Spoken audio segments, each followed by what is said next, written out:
it's Maddie. Welcome back to my channel. As you can tell, I am not the only one in this video. This is my mother. Her name is Julie. I am going to be sharing with you, as you probably can tell by the title, I wanted her to share her story about surviving a brain aneurysm that should have killed her many, many years ago. I was 4 when this happened. Like I said, I'm very lucky to have my mother here, and that's definitely something I thought about more as I've aged, as I've gone through things and all those different things. So I'm not going to do a lot of talking today, but I'll butt in and kind of add my thoughts as we go about this. But I kind of wanted to put this on here to share that, like type 1 diabetes, there are people that live with other conditions that they have survived or have fought through that you might not necessarily see them struggling. But there are people out there that survive pretty horrific things, and you need to be patient with people and just understand that everybody does struggle in their life and goes through different things, whether they're medical, financial, other things, abusive things, etc., which nobody really should have to go through, but that's life. Life's not always fair. And before I drag on too much, I'm going to let my mother introduce herself a little more and share what she likes to do, and then we'll jump into her story. So, Mom, what would you like to say about to YouTube? What are your favorite things you like to do, and what do you enjoy doing? Hi, YouTube. I'm glad to be part of this. I enjoy baking. I collect raccoons. I like the outdoors. I just like being outside, and I am definitely a people person, and I'm a brain aneurysm survivor. That is absolutely right. I would agree with all those features. My mother is extremely extroverted. She's not scared to stand up for things, and I'm noticing more that I'm mirroring some of her personality traits, especially since me having type 1 diabetes, having to stand up for what I believe in and stand up for my health and my rights, calling insurance companies and talking to different people. I'm not scared to say, no, that's not fair, or no, I'm not paying that price. I will go elsewhere and find other things. So with that being said, I think you've got a little bit what my mother likes, some very basic things. And with that being said, I'll let her start telling the story of kind of what happened with her brain aneurysm, what led up to it, and her experience in the hospital after surgery, and maybe some advice for anybody that survived this or just got diagnosed with an aneurysm, what to kind of look for. So go ahead. First of all, I want to say if you don't need drugs, do not take them. I was forced to take some drugs. They were called capillary pills. I had to take those around the clock every like 1 in the afternoon, 3 in the afternoon, 5 in the afternoon, 7, 9, around the clock for approximately 8 to 10 days after I got home from the hospital. And come to find out, it destroyed my hearing. So in a few years, I could be totally deaf, and this was a side effect. So I didn't have a blood clot or I didn't have seizures. So that was I just don't understand anybody that, just takes drugs just to take drugs to get that high, when you needed them to survive. And I needed that to survive. Right. And same with me, like I need to take insulin in order to live. And that's something that's necessary for us to live. And in order for my mother, like I said, not to have a stroke or not to have a blood clot, because this was a major brain surgery, she needed to take these pills. And don't be taking pills that you don't need or taking drugs just because you want to get a high off of them. It's not worth it. It might not be worth it in the end. And that's something I have to learn to be more patient with. And my mom, sometimes she can't hear the greatest, and her ears constantly ring. That's something she'll talk about afterwards, and that's a sign of her hearing starting to go. We have to be doing sign language and exchanging notes and all that stuff later on as she ages. But that's something we're going to focus on in the future, not worry about right now. That's obviously a slower progressing thing. But now I guess we'll let her fully share from the start to finish what happened. Okay, first of all, I really had no symptoms. I've always had sinus problems. 2 weeks prior to me tipping over with a brain aneurysm or a subneuracral hemorrhage where I started to bleed on the brain, I went to a doctor and they gave me a CAT scan. And a CAT scan is where they inject you with dye, and and then things light up in you. So and this was 2 weeks, 2 weeks prior to this. $630 later. So, maybe have a second opinion or something like that. I tip over with a brain aneurysm. They couldn't have seen something starting to balloon out 2 weeks prior to. I believe they could, but they wanted their money, so I was dissatisfied about that. But as far as I've always had sinus problems, really had no headaches, and there was no warning signs to me. There was no, weakness. There was, no headaches. There was really no sickness, and I worked a high stressful job. And I was on my way home, probably 4 miles from home, and I kind of felt a little funny, like a sinking spell. Like I guess maybe the diabetics, they get that, shaking or that sinking spell. Right, when we have low blood sugar. Right. Yep. And my mother was watching my daughter, Maddie, at the time. I got in her driveway and I said to her, I go, Mom, I don't feel good. She said, look at your eyes, you're having a stroke. Well, you know what I said to her? I'm not having no flippin' stroke. I said, my mom used to be a nurse, you know. And so I walked back. I borrowed her van. I walked back to her van. I took 4 Tylenol. I popped them. By the time I got those down, drank my water, I was on my hands and knees crawling back over by my mom saying, either Mom, you need to call Mike, my husband at the time, or My you dad. need to call the rescue squad. I said, because there is something wrong. So she's like, oh, Jesus. And I thought first, you know, she was burning leaves in the ditch. And I thought, well, I got a big old whiff of her burn, you know, that made me have that headache, you know. But all of a sudden, it's like I can't move my back. I was totally, totally locked up. I could not move my back, my shoulders, or anything. Come to find out, when you're bleeding on the brain, asked that question after I got to the hospital. When you're bleeding on the brain and it mixes with your spinal fluid, it doesn't mix well. So that's the problem there. So my whole spine is just like basically I was locked up. So here I go, you know. So Maddie's dad at the time takes me to the hospital. I rode on my hands and knees the whole way to the hospital. I get there, you know, they get me a wheelchair, you know, and I was just, you know, told them my symptoms and everything. They shot me up with morphine. And I'm like, oh my God, what did you guys give me? And they said, we gave you a shot of morphine. I'm telling you, my stomach burnt and my whole esophagus burnt worse than my head hurt. And that pain was excruciating that I had in my back and in my neck, in my head. So that's an allergic reaction. So, and I'm like, okay, well, I want it out of my system, which they couldn't do it. So then they said, well, we're going to give you a CAT scan. So the guy takes me in there, puts me on the table, gives me a CAT scan. A couple minutes later, he came up and he says to me, he goes, how long have you been having headaches? Right then and there, my heart went to my feet. I knew I was not going home. I told him, I said, I just got it at 5:30. And he's like, okay, he says, paramedics are going to meet you and they're going to, you know, transport you over to another local hospital and you're going to see a brain surgeon. Oh my God. I mean, the tears just flowed for me. I knew I wasn't going home. Took a little trip over to the hospital, you know, met my brain surgeon. My first question is like, how much hair are you going to cut, you know, off my head? And, you know, he started to explain to me that he was just going to take a little bit strip, you know, his hands were small and stuff. And sometimes when you have longer hair, it gets tangled up, you know, when they're doing the surgery. You know, so that was my worry. I was pretty jokingly the whole time, you know, riding with the paramedics and stuff, you know, and, you know, talking to them. And they walked in there with me, you know, and basically they saved my life. Or, you know, the hospital I first went to saved my life because they knew what my situation and my symptoms were. So I go to meet my brain surgeon, and he's the other man in my life. He's a wonderful man, you know, we still keep in contact and everything. So I went and changed my clothes, and, you know, I got rid of all my clothes. I burnt them all after the fact. I just didn't want no part of that, no memory. And then I had somebody come up and they said, you know, we need to give you an arteriogram. So, and 1 out of every 100 people die from this procedure. Please sign the paper. So I looked at my husband at the time. I said, you need to sign it. He goes, I'm not going to sign it. And I said, you need to sign it. He kept saying, I'm not going to sign it. And I said, fine, I'll sign my own death warrant. I said, give me the piece of paper. So I signed it. We went in there, and basically what they did is they went through my groin, up through past my heart, and into my brain with a rod and with radioactive dye to see exactly where the bleed. Kind of like a cathetered wire. Yes, flexible. to see exactly where the bleed was. You know, and that was, you know, I mean, I could have stroked on the table. I could have died on the table. I could have had, you know, something, you know, paralysis. I could have been blind. You know, they could have, you know, hit my vocal cord. You know, I mean, that was very, very serious. Right, and you had to inhale and exhale when they told you otherwise. If she didn't do that, they could slip and she'd be dead. One slip and they would have killed me. You know, but 1 out of every 100 people die from that procedure. You know, so that's just kind of scary. You know, so I made it through that. Met my brain surgeon, and he basically, you know, said that he was going to fly me to a different hospital, and they had clamping where I was. A clamp, and then there's a coil. A coil will go inside, you know. The balloon blood vessels. So an Right. aneurysm is basically, our blood vessels look like this. Well, when you have an aneurysm, you've got this kind of bulged weakness on the blood vessels. So they can either clamp it off, or they put a clamp here so that this weakened part is gone. Or they can coil it where they physically put some sort of metal coil in there. Like she said, the only thing they had was clamping where we were.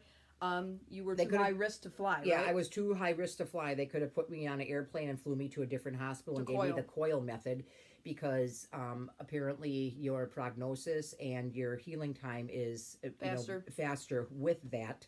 You know, from what they told me. But they told me if I would have gotten in an airplane, the cabin pressure would have killed me. It would have basically, you know, blew my brain up. So and I just decided to go with it there. So I was went into surgery, and it was 8.25 hours long. I don't remember anything except I remember waking up, and I can still see today, after this had happened to me, the nurses in their teal blue scrubs, they're asking me, Julie, how old are you? And Julie, and I told them I woke up and I said, I am too damn old. I am hungry. When are you going to feed me?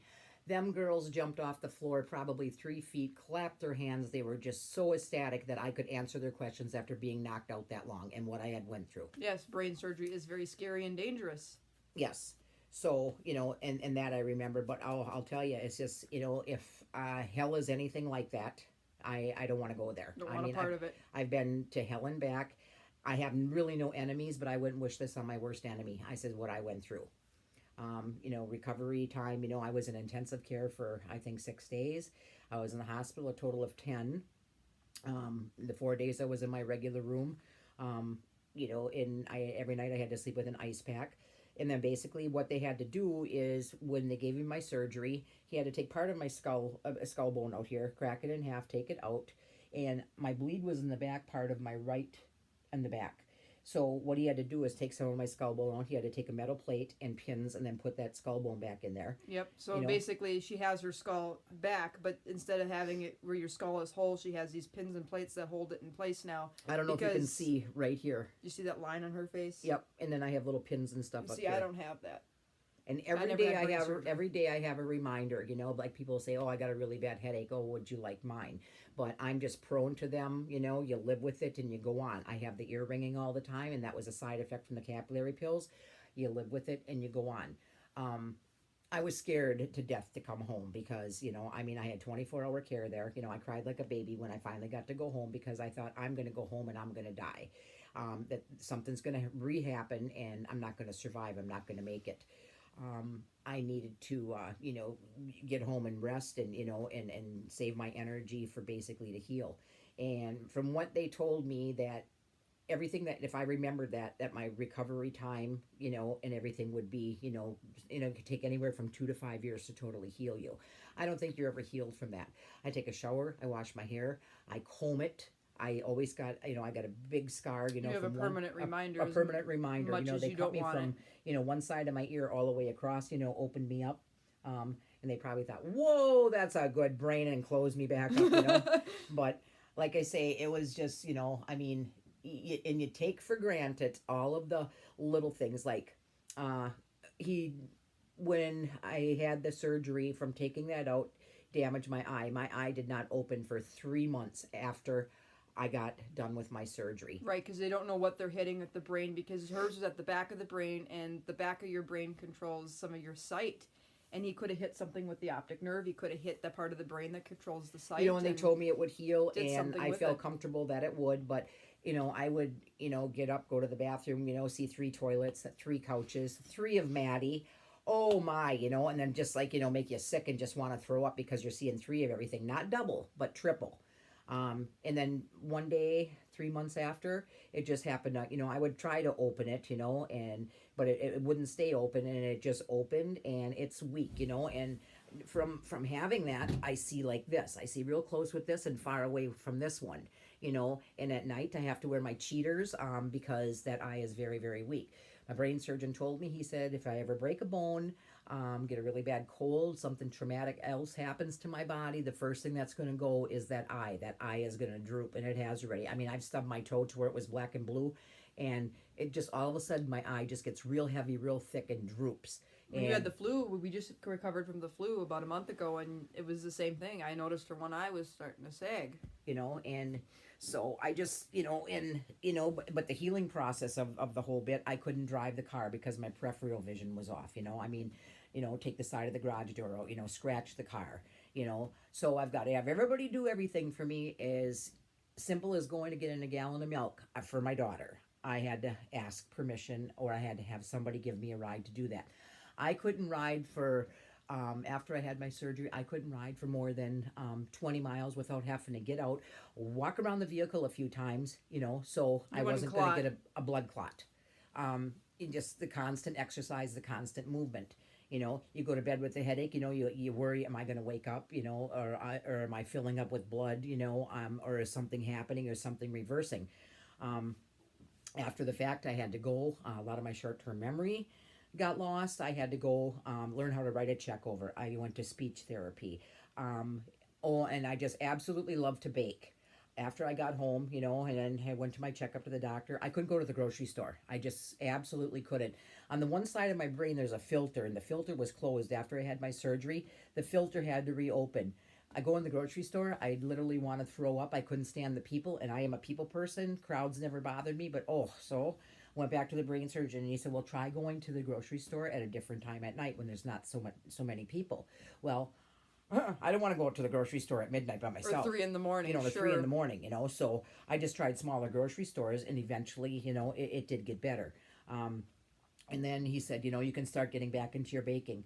As far as take for granted, I'm a baker. I can distinguish. I could not distinguish a tablespoon from a teaspoon. And that's pretty significant size difference for those of you who are type 1 diabetics and have to measure things. A teaspoon and a tablespoon are pretty big differences. I could not distinguish in the book the capital T and the little TSP. It would just get crossed. I would sit on the kitchen floor and I would literally cry. I'd have to call my mom or call somebody. They'd have to talk me through it. It's not the end of the world. It's going to work out. If you need me to come over and help you, I'll measure it out. So little things like that, not being able to drive, not being able to do steps. Another thing I couldn't do is I couldn't sneeze, I couldn't cough. Oh, I got such a sinus infection and sickness after I got out. And I am like begging to take an antihistamine, take something just, so the congestion. I couldn't take anything because they told me that literally if I did what was in my brain and trying to, heal that, I could have blew my brain up by taking a decongestant, taking cough syrup. Oh, I just never remember getting so sick. And after the fact, I had my surgery. It was funny because a week later, staph broke out, but I never got it. I just got the bad cough. Yeah, the MRSA, that's when the MRSA was starting to break out. When did you have your aneurysm? It was May 2003. May 1st, 2003. Yep, that was when she had her brain aneurysm. And that's probably at the time when everything was starting to break out with the staph infections. And yes. She's very lucky you didn't have that. Yep.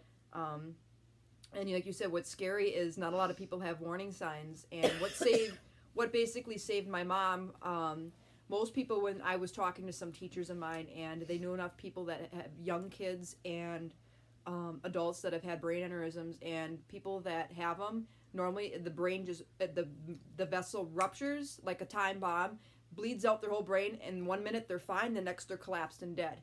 What saved my mother is hers was kind of leaking like a little hose. It was like a little leak tear in a hose where it was just squirting itsy bitsy pieces of blood, leaks of blood into her brain and her spinal cord, and that's what saved her life, is that it wasn't a huge burst, and that's why she felt all that pain and had the symptoms as it was leaking, and that's how she was able to get enough time to live, because the death rate for these are pretty high. Normally you get it, you're alive 1 minute, the next you drop dead from a brain aneurysm.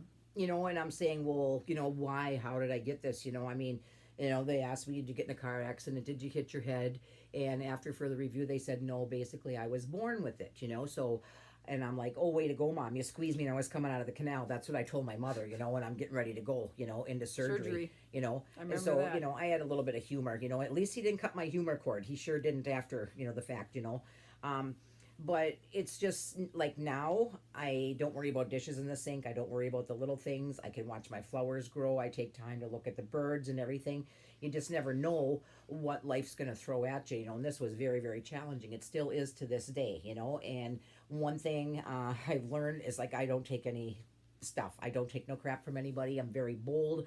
I'm an introvert. She don't either. I'm very outgoing, and when it comes to Maddie's diabetes, I am a mother bee with a stinger, and I'm always going to be.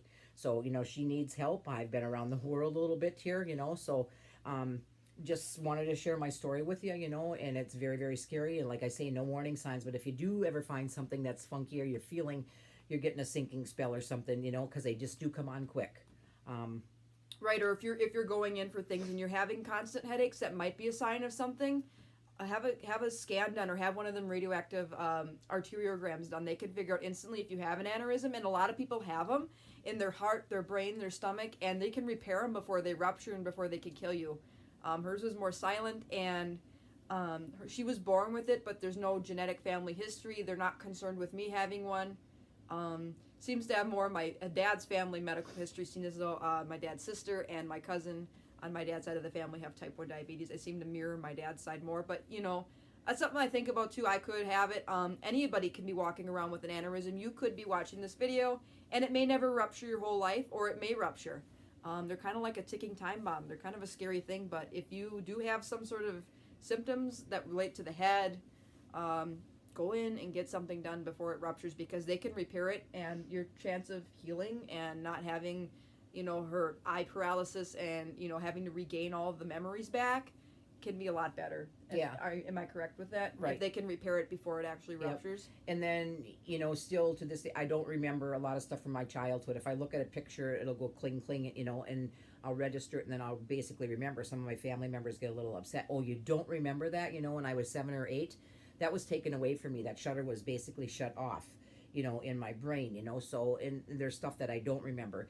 I have a problem with repeating myself. I will ask her, I'll say something, and then I go, I got to learn to be more patient with that. and I'm like, I get very frustrated. I'm repeating myself because nobody's listening to me, that's why I repeat myself, but no, that's wrong, so, yeah, it's very, very scary. I'm very lucky to be alive. I'm a survivor, and most people that would meet me there, so there's nothing wrong with you, nothing whatsoever. It's the same with diabetics, type 1 diabetics. We look healthy most of the time, but there's actually a lot that goes on that people don't know. When I'm tired, I go out, lay down, and I take a nap. I don't push myself. I just, am thankful for every day. That I got back this far, and things happen to people for a reason. So it's just, and you move on. So every day I'm thankful, and and I always said, God had a perfect plan.